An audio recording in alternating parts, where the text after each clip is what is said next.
Hello student, SVN college of education की online classes में आपका हार्दिक स्वागत है।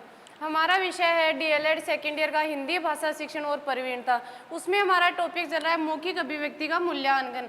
हम मौखिक अभिव्यक्ति भाषा शिक्षण के उद्देश्य पढ़ चुके हैं, उसके बारे में सामान्य परिचय की मौखिक अभिव्यक्ति क्या होती है, सुनने की जो हमारा श्रवण कौशल है वो क्या होता है, इसके बारे में हम पिछले अध्याय में चर्चा कर चुके हैं। तो अब देखते हैं कि मौखिक अभिव्यक्ति का मूल्यांकन किस प्रकार किया जाता है, किस प्रकार हमारे लिए उपयोगी है, इसका किस प्रकार से मूल्यांकन और आकलन किया जाता है।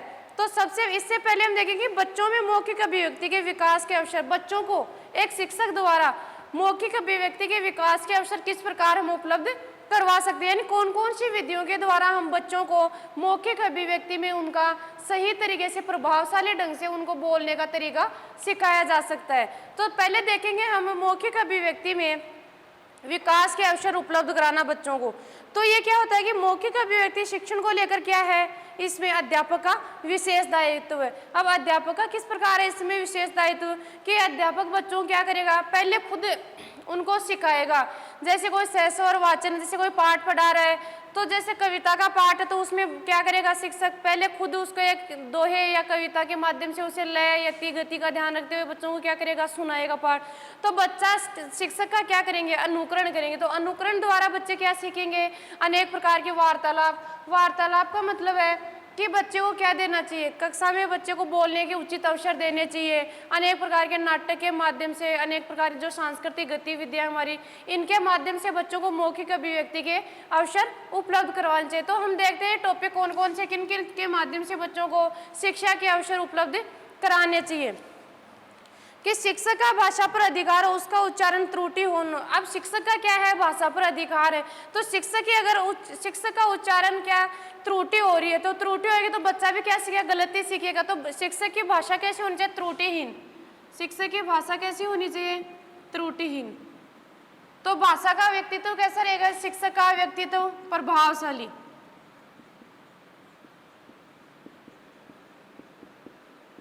व्यक्तित्व प्रभावशाली रहेगा तो भाषा का कौन सा रूप आ जाएगा, सरल, स्पष्ट, बोधगम्य आदि क्या आ जाएंगे, इसके अंतर्गत आ जाएंगे। तो सबसे पहले हम देखते हैं कि शिक्षक द्वारा बच्चों को मौखिक अभिव्यक्ति के अवसर उपलब्ध कराना। तो पहला हमारा सहस्वर वाचन के माध्यम से,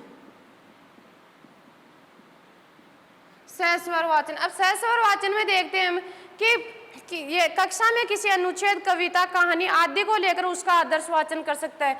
शिक्षक क्या करेगा, जैसे कोई हम अनुच्छेद पढ़ा रहे हैं, कोई कविता पढ़ा रहे हैं, कोई कहानी पढ़ा रहे हैं, तो पहले उसे शिक्षक क्या करेगा, सुनाएगा पढ़कर। तो बच्चे क्या करेंगे, फिर बच्चे सारे सक्रिय रहेंगे तो बच्चों को फिर बच्चों से क्या करवाएंगे, उसका सहस्वर वाचन। दूसरा है हमारा वार्तालाप। वार्तालाप, अब वार्तालाप क्या है कि बच्चे कक्षा में जैसे 50 विद्यार्थी बैठे, एक शिक्षक पढ़ा रहा है, तो बच्चों ऐसे तो है नहीं कि हमने एक ही एक बच्चे से बार बार क्वेश्चन करें या उसे ही बार बार बोलने का मौका दे रहे हैं। तो शिक्षक को क्या करना चाहिए, उसे पूर्व ज्ञान के आधार पर बच्चों से क्या करना चाहिए, पर्सन तो पर्सन के आधार पर बच्चे को क्या है, सभी को क्या देना चाहिए, समान अवसर। कोई प्रकरण है उसमें कोई एक क्वेश्चन दूसरे बच्चे से पूछ लिया, उसको नहीं आ रहा, दूसरे, तो सभी को क्या करेगा, सभी बच्चे उसमें क्या रहेंगे, सक्रिय। तीसरा है हमारा प्रश्नोत्तर। प्रश्नोत्तर के माध्यम से भी बच्चे क्या रहेंगे, सक्रिय, जिज्ञासु प्रवृत्ति के। तो प्रश्नोत्तर में देखते हैं हम कि कक्षा में ऐसा वातावरण होना चाहिए कि छात्र निसंकोच प्रश्न पूछकर अपनी जिज्ञासा का शमन कर सके। कि कक्षा का माहौल, एक शिक्षक और छात्र का व्यवहार ऐसा होना चाहिए, कक्षा का माहौल ऐसा होना चाहिए कि बच्चों में ऐसे प्रतिस्पर्धा नहीं होनी चाहिए कि अब एक ही एक बच्चे को पूछ रहे हैं, वो उत्तर दे रहा है, वो इंटेलिजेंट है, तो दूसरे बच्चे उसमें क्या रह जाएंगे, पिछड़े रह जाएंगे। तो पिछड़े रह जाएंगे तो बच्चों में क्या आ जाएगा, एक संकोच की भावना, बच्चे क्या संकोच अनुभव करेंगे। तो कक्षा का वातावरण कैसा होना चाहिए कि बच्चे प्रश्न क्या कर सके, निसंकोच भाव से और अपनी बात को प्रदर्शित कर सके। तो इसके अंतर है कि अध्यापक द्वारा प्रश्न पूछने पर निसंकोच उत्तर दे सके, और उसके अंदर जो बच्चे के अंदर कोई भाव उद्दीपित, कोई क्वेश्चन का प्रश्न पूछ रहा है तो वो भी क्या कर सके, वो निसंकोच भाव से प्रश्न पूछ सके। अगला है हमारा चित्र वर्णन। चित्र वर्णन, अब चित्र वर्णन में देखते हैं हम, जैसे हम किसी ने घोड़े को देख लिया तो घोड़े को हम बच्चों को कैसे समझाएंगे, या तो यहाँ चित्र विधि से कि घोड़े का एक चित्र बनाकर हम क्या कर रहे हैं, यहाँ पे बच्चों को समझा रहे हैं या फिर कहीं जैसे कोई चिड़ियाघर है वहाँ पर बच्चे को प्रत्यक्ष में ले जाकर दिखाएंगे तो बच्चे में क्या रहेगा, जल्दी याद रहेगा। तो चित्र वर्णन भी क्या है, एक बच्चों को मौखिक अभिव्यक्ति के अवसर उपलब्ध कराने का मुख्य। बालक क्या करते हैं, चित्र दर्शन में रुचि लेते हैं, इस कारण दृश्य वर्णन में भी उत्साह दिखाते हैं। अब देख रहे हैं तो वो उसमें क्या होगा, बच्चों में क्या रहेगी, रुचि। अगला है हमारा कहानियां। कहानियां, अब कहानियों के माध्यम से अगर शिक्षक बच्चों को, जैसे छोटे बच्चे प्राथमिक स्तर पर देखते हैं, उच्च प्राथमिक स्तर, तो बच्चे क्या करेंगे, कहानियों में ज़्यादा रुचि लेते हैं। तो हम बच्चों को किस तरीके से पढ़ाएंगे, कहानियों के माध्यम से। जैसे कोई कहानी सुना दी तो जब बच्चा थोड़ा बड़ा होगा, अब जैसे उसने बचपन में तो ये नाम सुना है, लेकिन बाद में क्या हो जाएगा, उस साहित्य के प्रति उससे क्या हो जाएगी, रुचि। तो बड़ा होकर बच्चे क्या करेगा, कहानी, और जो बड़े बड़े जो विद्वान है, जो कहानीकार है, उनके कहानियों में क्या लेने का, रुचि लेने लगेगा। तो कहानी सुनाकर उसके कौन से विकसित हो रहा है, श्रवण कौशल के साथ साथ उसका मौखिक अभिव्यक्ति का कौशल भी विकसित हो रहा है। कहानी बच्चा सुनने में भी वो ले रहा है अपना इंटरेस्ट, और फिर क्या कर रहा है, उसे बोलकर सुनाने में। कहानी के माध्यम से बच्चों क्या रहते हैं, एकदम सरली विधि है। अगला है हमारा वाद विवाद, काव्य उच्चारण। वाद विवाद, काव्य उच्चारण। अब वाद विवाद में देखते हैं, जैसे हमने कोई टॉपिक ले लिया, टॉपिक के ऊपर ऐसे छोड़ दिया, पक्ष और विपक्ष दो भागों में विभाजित कर दिया, तो दो भागों के माध्यम से क्या होगा इसमें कि बच्चा क्या करेगा, मौखिक अभिव्यक्ति का एक प्रबल माध्यम है, इसमें आत्मविश्वास बच्चे में क्या आएगा, काव्य वाद विवाद के माध्यम से खुद को बोलने की क्षमता, उसका खुद को बोलने की क्षमता रहेगी कि खुद कुछ अपना कौशल विकसित कर रहा है, सबके सामने बोलने की क्षमता रख रहा है। तो वाद विवाद में पक्ष और विपक्ष में दो प्रकार के प्रश्न उठते हैं, तो बच्चे में क्या आएगी, एक अपनी प्रभावशाली व्यक्तित्व का विकास होगा। अगला है हमारा काव्य उच्चारण। काव्य उच्चारण क्या है, मौखिक अभिव्यक्ति सीखने की पहली सीढ़ी है। अब मौखिक काव्य उच्चारण में क्या है, मौखिक अभिव्यक्ति। छोटे बच्चे हैं वो क्या, किसे, कहानी या कविता के माध्यम से अच्छा पढ़ना सीखते हैं। ये काव्य उच्चारण क्या होगी, मौखिक अभिव्यक्ति की मुख्य शैली, पहली सीढ़ी, मौखिक अभिव्यक्ति की पहली सीढ़ी। बच्चे क्या करते हैं, जब छोटे होते हैं तो उनमें क्या रहती है, कहानी और कविताओं में क्या रहती है, ज्यादा रुचि रहती है। तो छोटे बच्चों को सम्यक हाव भाव से कविता प्रस्तुत करने के लिए कहना चाहिए। क्यों, और कविता की भाषा कैसी होनी चाहिए, सरल और प्रवाहमयी, यानी लय यति गति का ध्यान में रखते हुए कविता का क्या करना चाहिए, सहस्वर वाचन करना चाहिए। अगला है हमारा भाषण प्रतियोगिता। अब छात्रों में मौखिक अभिव्यक्ति में क्या होती है, भाषण प्रतियोगिता में बोलने और सुनने में क्या रहता है, एक आकर्षण रहता है। जब कोई एक वक्ता भाषण दे रहा है तो श्रोता के क्या रहेंगे, अपने श्रवण कौशल द्वारा किसका अभिनय करे, वो सुनने का। तो सुनने का करे तो उसमें कौन सा उसका श्रवण कौशल अधिक विकसित हो गया। तो इसके अंदर आगे की मौखिक अभिव्यक्ति को एक औपचारिक और स्तरीय रूप प्रदान करने के लिए भाषण की कला क्या है, उपयोगी है। अपने जो कौशल को प्रभावी बनाने के लिए या अपने जो बोल चाल है, अपने हाव भाव प्रकट करने के लिए सबसे मुख्य कौन सा दिया है, भाषण प्रतियोगिता। भाषण प्रतियोगिता। तो वक्ता क्या कर रहा है, सभी को अपनी ओर आकर्षित कर रहा है। भाषण में जब सभी श्रोता है तो श्रोता क्या हो रहे हैं, भाषण देने वाले वक्ता की ओर क्या हो रहे हैं, आकर्षित हो रहे हैं। तो उसके सुनने में क्या आ रहे हैं, उसका सुनने के कौशल के साथ साथ वक्ता का क्या हो रहा है, मौखिक अभिव्यक्ति का कौशल भी प्रभावी हो रहा है। अब देखते हैं हम कि मौखिक अभिव्यक्ति के विकास के अवसर, ये हो गए हमारे मौखिक अभिव्यक्ति है, उसमें बच्चों को शिक्षा में समान अवसर कैसे उपलब्ध कराएं। तो समान अवसर में बच्चों में कौन कौन सी चीजें हैं जो उनके अंदर होनी चाहिए, सहस्वर वाचन, वार्तालाप, प्रश्नोत्तर, चित्र वर्णन, कहानियां, वाद विवाद, काव्य उच्चारण और भाषण प्रतियोगिता।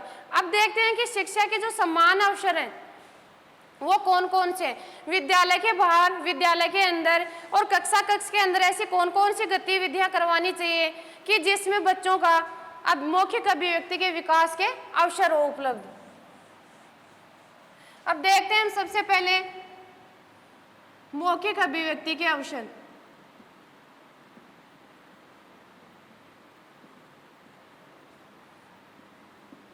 मौखिक अभिव्यक्ति के अवसर, अब ये कौन कौन से हैं कि एक देखते हैं विद्यालय के अंतर्गत।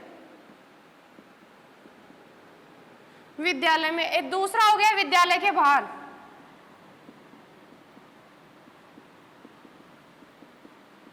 और विद्यालय में दो प्रकार के आ जाएंगे। पहला है कक्षा कक्ष में। कक्षा कक्ष के अंतर्गत कौन कौन सी गतिविधियां होती हैं,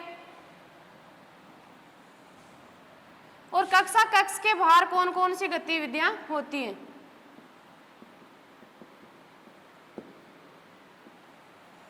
तो पहले देखते हैं हम कक्षा कक्ष के अंतर्गत। कक्षा कक्ष के अंतर्गत हमारी पाठ्य पुस्तक के साथ सबसे पहले कौन सा है हमारा, पाठ्य पुस्तक का सहारा लेना। कक्षा कक्ष में हम सबसे पहले किस विधि का प्रयोग करेंगे, पाठ्य पुस्तक से पढ़ाएंगे।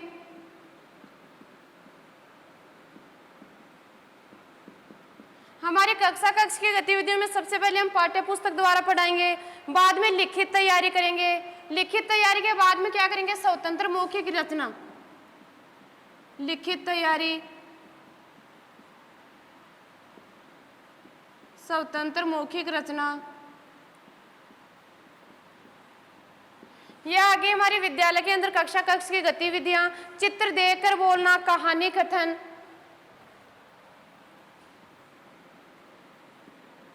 चित्र देखकर बोलना, कहानी कथन, सहस्वर वाचन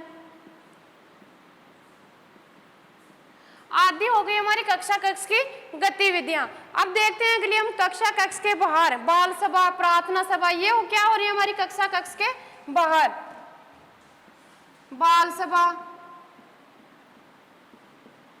दूसरी है प्रार्थना सभा। इसमें बच्चों को क्या कर रहे हैं, मौखिक अभिव्यक्ति के अवसर यानी बोलने के अवसर। उनके कौन कौन सी ऐसी जगह है जहां पर बच्चों को अपने मौखिक अभिव्यक्ति यानी मौखिक कौशल का विकास हो रहा है। विभिन्न प्रतियोगिताओं में, जैसे वाद विवाद, भाषण प्रतियोगिता, प्रतियोगिताएं। पहली वाद विवाद, आशु भाषण, वाद विवाद, आशु भाषण, यात्रा वृत्तांत, गीत, दोहे।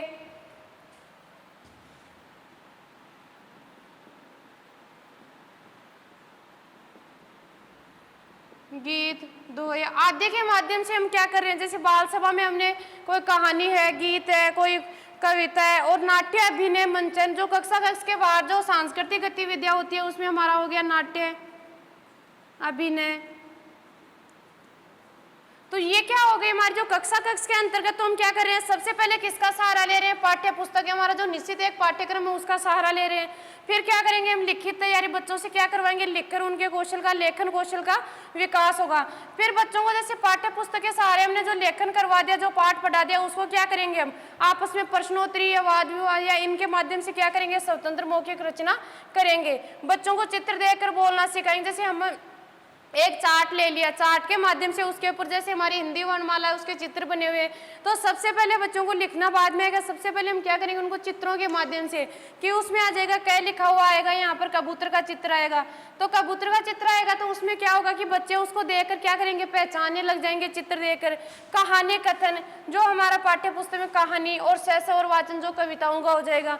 अब देखते हैं विद्यालय के बाहर की। विद्यालय के बाहर में आ जाएगा हमारा शैक्षिक भ्रमण।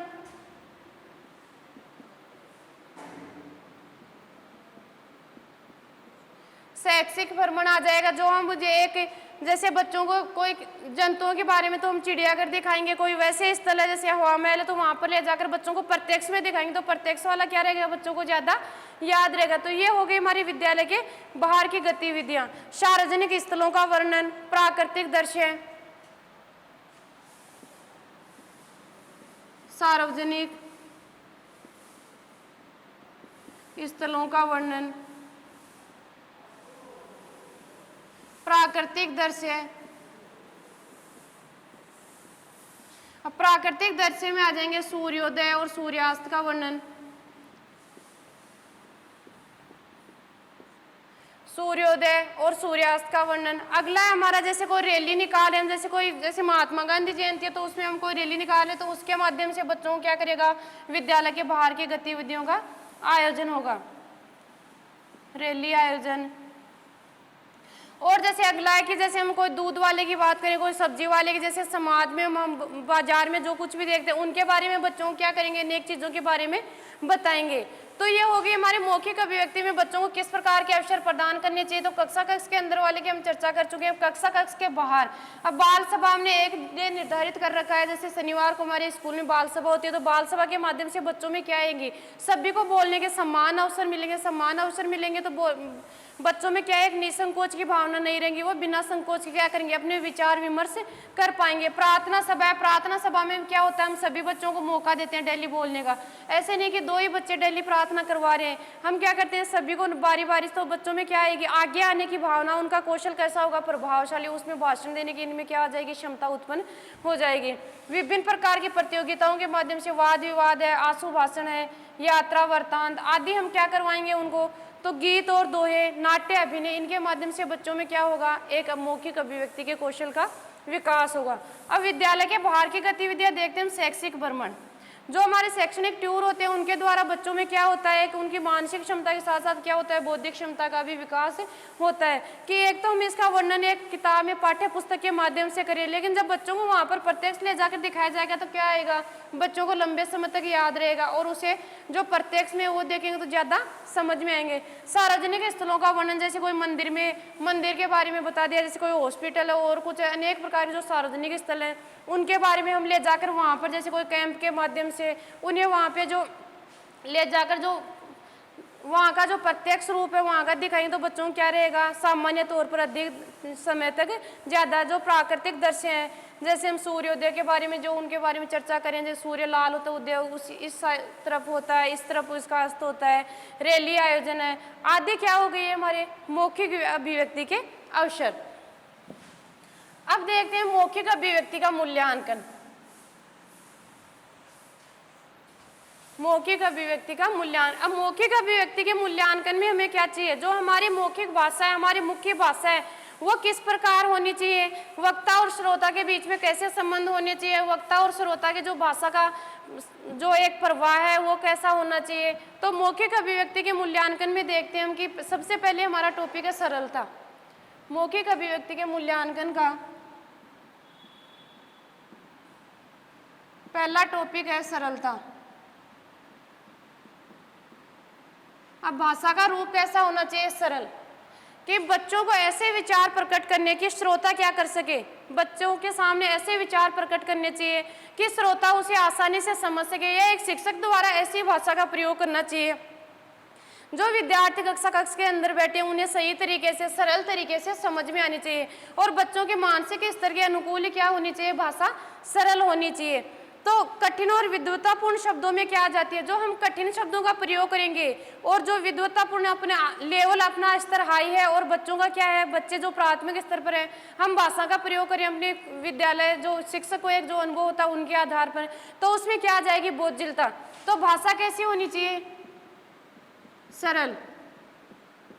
कठिन और विद्वत्तापूर्ण शब्दों से क्या होता है, भाषा में बोधशीलता आ जाती है। अब देखते हैं दूसरी भाषा बोधगम्य और साहित्यिक है। तो भाषा में किस होना चाहिए, बोधगम्य होने के साथ साथ क्या होनी चाहिए, साहित्यिकता। भाषा बोधगम्य व साहित्यिकता का समावेश होना चाहिए कि बच्चे के आगे काम आने वाले शब्द जो उसे आगे अपने स्तर के अनुसार अपने आप समझ में आए। लेकिन प्राथमिक और उच्च प्राथमिक स्तर पर हमें कैसा होना चाहिए, भाषा का वर्णन सरल स्तर पर। दूसरा देखते हैं स्वाभाविकता। अब वक्ता की विश्वसनीयता में स्वाभाविकता, दूसरा हमारा है स्वाभाविकता।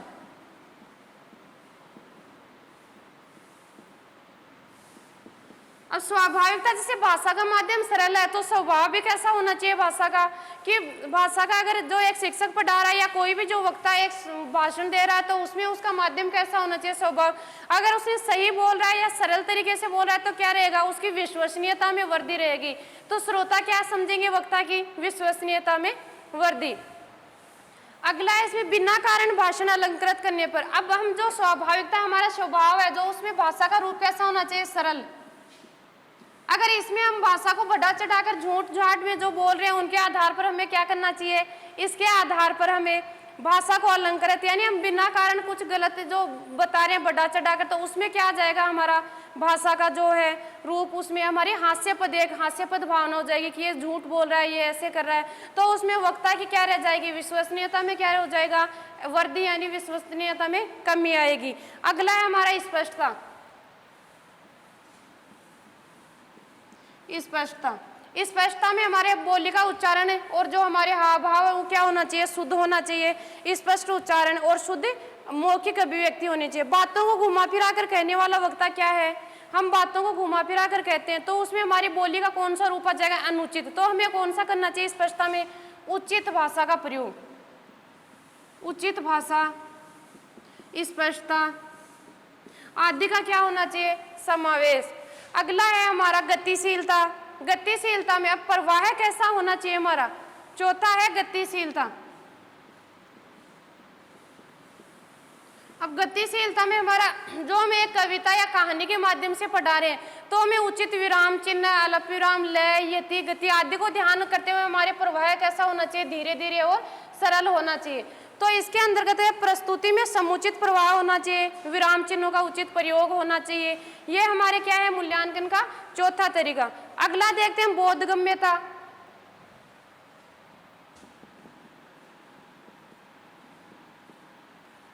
अगला है शिष्टता और उससे अगला हमारा श्रोता अनुकूलता, एक सूत्रता और मधुरता। श्रोतानुकूलता, एक सूत्रता और मधुरता। अब देखते हैं गतिशीलता। गतिशीलता में हमारा प्रवाह कैसा होना चाहिए, विराम चिन्ह, लय, यति आदि का हमें क्या करना चाहिए, पूर्ण ध्यान रखना चाहिए। तो आगे हमारा कि मौखिक भाषा में क्या होनी चाहिए, विराम चिन्ह, भाषा प्रदर्शन, मौखिक अभिव्यक्ति को। अब भाषा प्रवाह जो हमारी गतिशीलता वो क्या कर रही है, मौखिक अभिव्यक्ति को क्या बना रही है, प्रभाव उत्पादक, प्रभाव उत्पादक पूर्ण बना रही है। अगली देखते हैं बोधगम्यता। तो भाषा का क्या होना चाहिए, सरल रूप होना चाहिए कि जो जब श्रोता वक्ता बोल रहा है तो श्रोता की क्या होना चाहिए, समझ में आने वाली भाषा होनी चाहिए। कि मौखिक भाषा में जटिल वाक्य संरचना व दुर्बोध अभिव्यक्ति नहीं होनी चाहिए। कि भाषा क्या आनी चाहिए, श्रोता के आसानी से समझ में आनी चाहिए। बोधगम्यता में हो गया कि हमें कठिन शब्दों का या कठिन भाषा का प्रयोग नहीं करना चाहिए। अगली है हमारी शिष्टता। अशिष्टता आने से अभिव्यक्ति अपना। अब जो हम शिष्ट भाषा का जो एक शिष्ट जो हमारे एक सम्मानजनक भाषा का है उसी का प्रयोग करना चाहिए। अशिष्टता से क्या आ जाती है, वक्ता या वक्ता की बोली में क्या आती है, अविश्वसनीयता। अविश्वसनीयता आएगी तो उसका वो शिक्षण कैसा हो जाएगा, अप्रभावशाली। शुद्धता, शुद्ध भाषा और उच्चारण प्रभावशाली होना चाहिए। भाषा स्तर ध्यान में रखते हुए क्या होनी चाहिए, श्रोता के अनुकूल। जो श्रोता भाषा सुन रहा है उसके अनुकूल क्या होनी चाहिए भाषा। तो भाषा में क्या नहीं होनी चाहिए, क्लिष्टता यानी कठिनाई नहीं होनी चाहिए। भाषा का स्तर कैसा नहीं होना चाहिए, कठिन, यानी श्रोता के अनुकूल होना चाहिए। अब श्रोता के अनुकूल होता है तो भाषा को कैसा होना चाहिए, एक सूत्र में। ज्ञान प्रदर्शन के लिए इधर उधर की बातों में नहीं पढ़ना चाहिए। इनके स्तर पर सावधानी के विचार करके विषय की प्रस्तुति की जानी चाहिए। एक सूत्रता में आ जाएगा हमें जो हमारा जो पाठ्यक्रम निर्धारित है उसमें क्या करना चाहिए, हमें इधर उधर की बातें नहीं करनी चाहिए। बातें किस प्रकार जो हमारे पाठ्यक्रम से संबंधित करनी चाहिए। अगला है हमारा मधुरता। मधुरता में आ जाएंगे, मधुरता क्या है, भाषा मौखिक अभिव्यक्ति का एक सहज आकर्षण है। वाणी में मधुरता से कार्यकलाप हैं जो हमारे उसमें क्या आती है, सुगमता आती है। तो ये हो गए हमारे मूल्यांकन, मौखिक अभिव्यक्ति के मूल्यांकन के 8-9 प्रकार। उसमें पहला है हमारा सरलता, दूसरा स्वाभाविकता, तीसरा स्पष्टता, गतिशीलता, बोधगम्यता, शिष्टता, श्रोतानुकूलता, एक सूत्रता और मधुरता। इन चीजों को ध्यान में रखते हुए हमारे मौखिक अभिव्यक्ति के मूल्यांकन का तरीका है वो पूरा हो गया है। अगले अध्याय में हम आगे मौखिक अभिव्यक्ति के जो मूल्यांकन के तरीकों के बारे में चर्चा करेंगे। Thank you.